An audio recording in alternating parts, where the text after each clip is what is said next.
Hello दोस्तों, मैं मोस्टीन और आप देख रहे हैं एमएच के क्लासेस पर आज की जो वीडियो होने वाली है वो class 10th NCERT math chapter number 11 area related to circle exercise 11.1 का क्वेश्चन नंबर 6 को हम लोग सॉल्व करेंगे। प्रीवियस क्वेश्चन को हम लोगों ने सॉल्व किया और उसमें एरिया फाइंड किया। आज की जो वीडियो होने वाली है उसका हम इस क्वेश्चन को पढ़ के आपको एक्सप्लेन कर देने वाले हैं। ये क्वेश्चन नंबर 6 है। अ chord of a circle of radius 15 centimeter subtends an angles of 60 degree at the center. Find the area of corresponding minor and major segment of the circle. Question previous question से match कर रहा है। बस इसमें हमें क्या बोला है कि एक कॉर्ड है, सर्कल का कॉर्ड। कॉर्ड किसको बोलते हैं, यहाँ फिगर भी ड्रॉ कर रखे हैं। ये ए और बी जो सेंटर से ना पास हो और दो पॉइंट किसी सर्कल के ऊपर मिला दिया जाए तो ये कॉर्ड कहलाता है। तो ए बी कॉर्ड है और उससे क्या हो रहा है, रेडियस जो है कोड पर आते हैं 15 सेंटीमीटर, यानी सेंटर से इस कोड पर मिलाते हैं 15 सेंटीमीटर की रेडियस बन रही है, 15 सेंटीमीटर की रेडियस। तो एंगल जो उसमें बनता है वो 60 डिग्री बनता है एट द सेंटर। तो हमें क्या फाइंड करना है, find the area of corresponding minor. Minor मतलब माइनर एंड मेजर सेगमेंट। ये है ग्रीन से हम लोगों ने शेडिंग की हुई है। ग्रीन पार्ट की एरिया माइनर हो गया और मेजर जो रेड का है वो मेजर सेगमेंट हो गया। ये दोनों सेगमेंटों का हमें एरिया फाइंड करना है और यूज करना है पाई की वैल्यू 3.14 और रूट 3 की वैल्यू 1.73। तो चलिए क्वेश्चन को शुरू करते हैं। सबसे पहले अगर हमें ये माइनर सेगमेंट निकालना है तो उसके लिए क्या करना होगा, हमें इस सेक्टर की पूरी एरिया निकाल लेनी है। फिर उसके बाद क्या करना है, इस ट्रायंगल की एरिया फाइंड करनी है, ताकि इस ट्रायंगल में से इस सेक्टर में से इस ट्रायंगल को माइनस कर दे तो ये माइनर सेगमेंट का एरिया आ जाएगी। तो चलिए, तो हम क्या करेंगे, सबसे पहले area of sector O A P B. O A P B क्या होता है, फार्मूला होता है थीटा यानी कि angle by 360 degree pi R square. ये फार्मूला होता है। तो इस फार्मूले के ऊपर हम वैल्यू पुट कर देंगे। थीटा की वैल्यू 60 रखेंगे और 360 लिखेंगे। पाई की वैल्यू हमें बोला है कि 3.14 पुट करना है। रेडियस जितना दिया है, कितना दिया है, 15 दिया है। 15 को 2 टाइम्स लिख लेंगे, ये हो गया। अब यहाँ से इसको डिवाइड कर देंगे। 16 1 जा 16, 60 1 जा 60, 16 6 जा 360, 3 1 जा 3, 3 2 जा 6, 3 5 जा 15। 3 से इसको कट कैंसिल किए, 3 इसको किए, 2 की टेबल से पढ़ेंगे। 2 1 जा 2 और 2 1 जा 2, यहाँ से एक बचा 2 5 जा 10, 2 7 जा 14। तो ये आ गया कितना, यहाँ से 1 आया, 1 इंटू 1.57 इंटू 5 इंटू 15। अब इसको मल्टीप्लाई कर ले रहे हैं। मल्टीप्लाई करने के लिए क्या आएगा, मल्टीप्लाई करने पर इसको हम सबसे पहले 157 को जब मल्टीप्लाई करेंगे तो इसको मल्टीप्लाई आप अलग से कर लीजिएगा। इसका मल्टीप्लाई आएगा 117.75 सेंटीमीटर स्क्वायर। ये हो गया area of sector O A P B. अब यहां से क्या करेंगे, now area of triangle O A B क्या होता है, half into base into height. ये होती है फॉर्मूला। तो हमें बेस भी चाहिए, हाइट भी चाहिए। तो यहाँ पे हमें क्या करना पड़ेगा, इससे अल्टीट्यूड ड्रॉ कर लेना चाहिए। ये हाइट निकालनी है और ये बेस निकालना है। तो अल्टीट्यूड 90 डिग्री का होगा। तो हम क्या करेंगे, इसको अलग से ड्रॉ कर ले रहे हैं। ये ऐसे, ये 90 डिग्री हो जाएगा और ये कितना दिया है, 15 सेंटीमीटर हमारा एरिया दिया, ओ ए पी मान ले रहे हैं। ठीक, अब ये और ये फाइंड करने के लिए हम हाइट एंड डिस्टेंस का फॉर्मूला यूज करेंगे। सबसे पहले कॉस, ये एंगल कितना है, ये 30 हो जाएगा। यहाँ से अल्टीट्यूड ड्रॉ कर लेंगे, 30 इधर 30 इधर, 30 डिग्री हो जाएगा। Cos 30 degree is equal to perpendicular upon cos theta बराबर बेस अपॉन हाइपोटेन्यूज। तो बेस हमारा ये बनेगा, बेस हमारा हो जाएगा, इसको बी मान ले रहे हैं, ये बेस है तो ओपी नहीं लिखेंगे, बेस लिख दे रहे हैं। हाइपोटेन्यूज कितना दिया है, 15। डायरेक्ट हमें फाइंड करना है वैल्यू बी की। अब ये देखिए, कॉस 30 की वैल्यू होती है 1√3/2 और यहाँ पे हो जाएगा 15। तो बी की वैल्यू आ जाएगी क्रॉस मल्टीप्लाई 15√3/2 सेंटीमीटर। ये बेस की वैल्यू आ गई, यानी कि इसकी आ गई, ये वाला 15√3/2 सेंटीमीटर। अब निकालेंगे बेस की। यहाँ पे हम लोग अल्टीट्यूड हमारा फाइंड हो गया। अब बेस निकालना है तो साइन 30 की वैल्यू लगाएंगे। साइन 30 बराबर होता है परपेंडिकुलर। तो यहाँ से परपेंडिकुलर ए बी बनेगा तो इसको पी लिख ले रहे हैं। और base hypotenuse perpendicular upon hypotenuse, p by कितना 15 फिर लिखेंगे, और ये p बाई 15 इधर लिख लेंगे, और साइन 30 बराबर होता है 1/2, तो p बराबर हो जाएगा, तो क्रॉस कर देंगे, क्रॉस मल्टीप्लाई होगा तो 15/2 आ जाएगा। p की वैल्यू भी आ गई और बेस भी आ गया, और साथ में यहाँ पे देखिए ये हमारा बेस आया है, बेस आया 15√3/2, और ये आया है, ये बेस है, तो यहाँ पे अब इसको वैल्यू को पुट कर देंगे 1/2 इंटू बेस हमारा आया है 15/2, और हाइट कितनी आई है, हाइट यहाँ से आई है 15√3/2। अब इसमें से कुछ भी कैंसिल आउट नहीं हो रहा है, तो एज इट इज़ हम उसी तरह लिख लेंगे, मल्टीप्लाई करेंगे, ये हो जाएगा 15 या 225√3/8 सेंटीमीटर स्क्वायर। ये आ गई एरिया किसकी, इस ट्रायंगल की एरिया आ गई। अब हमें निकालना क्या है, area of minor segment, area of minor segment. तो एरिया ऑफ माइनर सेगमेंट में क्या करेंगे, सेक्टर कितना है 117 और 75, माइनस कर देंगे 225√3/8। यहाँ पे ये जो 15/2 है ये इससे कैंसिल हो जाएगा, क्योंकि 2 टाइम्स होता है, यहाँ से ये कैंसिल हो गया, तो 2 × 4 आ जाएगा, यहाँ से 4 आ जाएगा।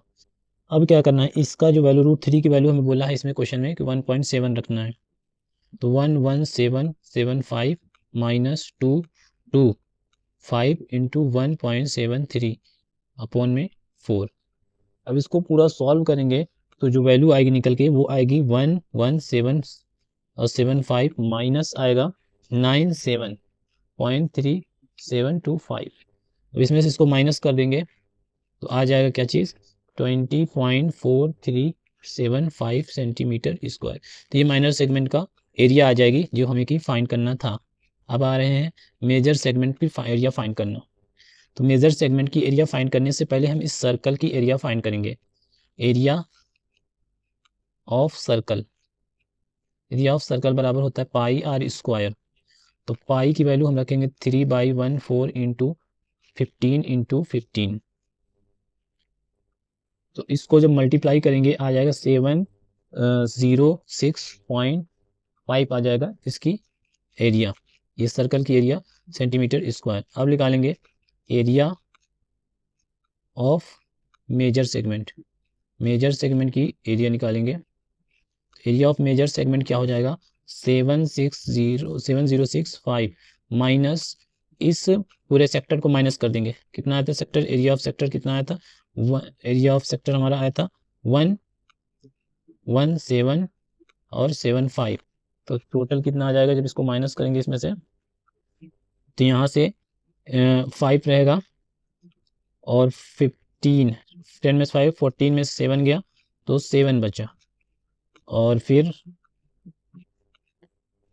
और यहाँ से 5, 15 में से 7 गया 8 बचा, 15 में से 8 गया, 15 में से 7 गया तो 8 बचा, और यहाँ 9 में से 1 गया तो 8 बचा, 9 में से 1 गया तो 8 बचा, और यहाँ 6 में से 1 गया तो 5 बचा, तो 588.7 सेंटीमीटर स्क्वायर क्या आ जाएगा, इस सेगमेंट की एरिया आ जाएगी जो कि मेजर सेगमेंट है। इसी को हमें फाइंड करना था, एक ये और एक ये माइनर सेगमेंट का एरिया फाइंड करनी थी इस वीडियो में।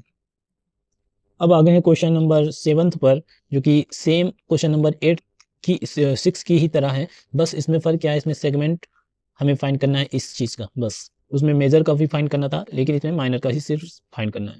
और यहाँ पे हमें रेडियस दिया है 12 सेंटीमीटर। क्वेश्चन को एक बार रीड कर ले रहे हैं ताकि आपको भी रिमाइंड हो जाए। अ chord of a circle radius 12 centimetre subtend an angle of 120 degree at the centre, find the area of the corresponding segment of the circle, use pi 3.14 and √3 1.73।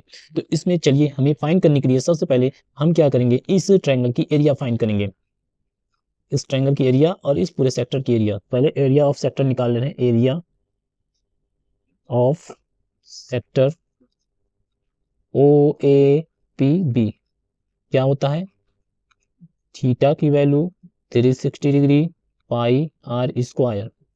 जो बोला है थीटा है हमारा 120, 360 डिग्री, और पाई की वैल्यू बोला है इसमें 3.14 रखने के लिए, तो 22/7 नहीं रखेंगे, और रेडियस हमें बोला है कितना 12 सेंटीमीटर इंटू 2 × 12 लिख देंगे ताकि स्क्वायर है इसलिए। अब इसको काटेंगे, 0 से 0 कैंसल, 12 1 जा 12, 12 3 जा 36, और 3 की टेबल पढ़ेंगे, 3 1 जा 3, 3 4 जा 12, ये भी कैंसिल आउट। बचा क्या यहाँ पे 3 1 4 इंटू 4 इंटू 12, इसको मल्टीप्लाई कर दे रहे हैं, 12 4 जा 48, इसको साइड में मल्टीप्लाई कर ले रहे हैं यहाँ पे। अभी देख लो कैसे करते हैं, 12 3.14 को 48 से मल्टीप्लाई करना है। 48 कहाँ से आया, 12 4 जा 48, 8 4 जा 32, 8 1 जा 8, 8 और 3 कितना हुआ 11 हो गया, 1 कैरी, 8 1 जा 8, 3 24 25, मल्टीप्लाई साइन, 4 4 जा 16, 4 1 जा 4 और से 5 हो जाएगा यहाँ से क्योंकि एक कैरी था, 4 4 जा 16, 4 1 जा 4 5 और 4 3 जा 12, इतना करना था। 2 7 5 5 10, 2 7 5 5 10, 2 2 4 5 एक कैरी और 1, पॉइंट कहाँ लगाना है 2 को छोड़कर, यहाँ जो एरिया आ रही 150.72 सेंटीमीटर स्क्वायर आ जाएगी एरिया ऑफ सेक्टर। अब हमें एरिया ऑफ ट्रायंगल निकालना है, area of triangle O A B जो कि होता है 1 अपॉन बेस इंटू हाइट। यहाँ पे अगर अल्टीट्यूड ड्रॉ कर लेंगे, ये हाइट बन जाएगा, ये बेस और हाइट को हमें फाइंड करनी है। तो यहाँ से अलग से एक ट्रायंगल को हम ड्रॉ कर ले रहे हैं इस तरह से, ये हमारा हाइट है और ये हमारा बेस है, और ये जब इसको अल्टीट्यूड ड्रॉ करेंगे तो ये 60 डिग्री बन जाएगा। तो साइन की वैल्यू लगाएंगे, साइन 60 डिग्री बराबर क्या होता है, अगर साइन ये एंगल लेते हैं तो ये बेस बन जाएगा, ये परपेंडिकुलर बन जाएगा। साइन थीटा बराबर परपेंडिकुलर यानी कि बेस बी और हाइपोटेन्यूज कितना दिया है 12 दिया है 12। साइन 60 की वैल्यू √3/2 होता है और बेस अपॉन 12, बी की वैल्यू आ जाएगी यहाँ से 12 √3/2, 2 6 जा 12, तो यानी कि बी की फाइनल वैल्यू जो आ जाएगी 2 6 √3। और क्योंकि ये बी जो है 2 टाइम्स लिखा जाएगा, यहाँ तक की आई है, यहाँ तक की अगर करेंगे तो 2 टाइम्स बी की वैल्यू यानी कि ए बी क्या आ जाएगा, ए बी आ जाएगी 12 √3, 2 से मल्टीप्लाई हो जाएगा। कॉस की निकाल रहे हैं यानी कि बेस निकालना, यानी कि अल्टीट्यूड निकालना है, अभी तो बेस आया है। कॉस 60 डिग्री बराबर होता है बेस अपॉन परपेंडिकुलर यानी कि h अपॉन 12, और कॉस 60 की वैल्यू होती है 1/2 h/12, h/12, यहाँ से 12 इज द h की वैल्यू आ जाएगी 12/2 यानी कि 6। तो इस तरह से हमने h को भी फाइंड कर लिया, अब b को भी फाइंड कर लिया। अब यहाँ वैल्यू को पुट कर देंगे, 1/2, b आया है हमारा कितना 12 √3 इंटू h कितना आया है 6, यहाँ से कट कर देंगे 6 2 3 जा 6, तो जो वैल्यू आ जाएगी 3 12 36 √3 आ जाएगी, ये एरिया ऑफ ट्रायंगल। अब क्या करेंगे, एरिया ऑफ सेगमेंट निकालना है, एरिया ऑफ सेगमेंट क्या हो जाएगा, यहाँ पे 150 माइनस 150.72 माइनस इसको √3 की वैल्यू यहाँ पुट कर देंगे तो आ जाए, तो यहाँ 36 √3 सेंटीमीटर में गलती से 3.14 रख दिए, जो कि पाई की वैल्यू नहीं होनी चाहिए थी, यहाँ पे होनी चाहिए थी 1.73, और इसको जब मल्टीप्लाई करेंगे तो ये 3 पॉइंट नहीं आएगा, ये आएगा 62 पॉइंट, यानी कि हम मल्टीप्लाई गलत करे थे, इसमें हम कर ले रहे हैं एक बार फिर। 1.73 को 36 से करेंगे तो 6 3 जा 18, 6 7 जा 42, 43, 6 1 जा 6 और 110, यहाँ से हो जाएगा 3 3 9, 3 7 जा 21, 3 1 जा 3 5, तो आ जाएगा 8 19 12 और 1 2, यहाँ पे 12 2 और यहाँ 6 पॉइंट, यानी कि 62.28 आएगा। तो 62.28 से हमको माइनस करना था, वो मिस्टेक से हम पाई की वैल्यू यहाँ पुट कर दिए थे, इससे ये पूरा गलत हो गया था क्वेश्चन। ये आंसर इसका नहीं आएगा, इसका आंसर आएगा 2 में से 8 जाएगा नहीं, तो 12 में से 8 गया तो 4 बचा, और 6 में से 2 गया तो 4 बचा, और यहाँ पे माइनस करेंगे 10 में से 2 गया 8, और 15 में से यानी 14 में से 6 या 8 सेंटीमीटर स्क्वायर जो होगा इसका राइट आंसर होगा। ये आंसर राइट नहीं होगा, गलती यहाँ हो गई थी क्योंकि हम लोगों ने 3.14 का पाई की वैल्यू पुट कर दिए थे, बाकी सब सही है, करेक्ट है, और ऊपर का सारा ठीक है।